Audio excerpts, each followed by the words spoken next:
ज्या कर्नाटकसाठी एकेकाळी शिवछत्रपतींच्या मावळ्यांनी रक्त सांडलं आणि परकीय इस्लामिक राजवटींपासून मुक्त करून कर्नाटकला स्वराज्य दिलं, त्याच छत्रपतींचं नाव बदलण्याचा प्रस्ताव दिला जातो, यावर विश्वास बसत नाही। कर्नाटकातल्या बेंगलोरमधील शिवाजीनगर शहरातील छत्रपती शिवाजी महाराज मेट्रो स्टेशनचं नाव बदलून सेंट मेरी करण्यात यावं, अशी मागणी कर्नाटकातल्या शिवाजीनगर शहराचा आमदार रिजवान अरशद याने कर्नाटकचे मुख्यमंत्री सिद्धरामन यांच्याकडे केली आणि हा बुजगावना मुख्यमंत्री सिद्धरामन आणि उपमुख्यमंत्री डी.के. शिवकुमार या नालायकांनी खुशाल हा नामांतराचा प्रस्ताव केंद्र सरकारला पाठवला देखील।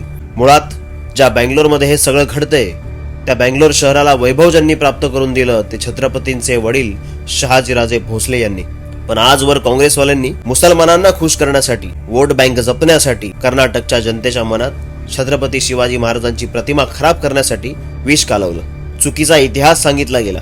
ज्या शिवरायांनी कर्नाटकला स्वराज्य दिलं, त्या शिवरायांनी कर्नाटकला लुटलं, असा चुकीचा इतिहास कर्नाटकच्या जनतेला सांगितला गेला आणि त्यामुळे या हरामखोर काँग्रेसला गाडून हा हिंदुस्थान पूर्णपणे भगव्याखाली आणल्याशिवाय राहणार नाही, ही शपथ आहे माझी शिवचरणाशी। हर हर महादेव, जय शिवराय, जय शंभूराजे।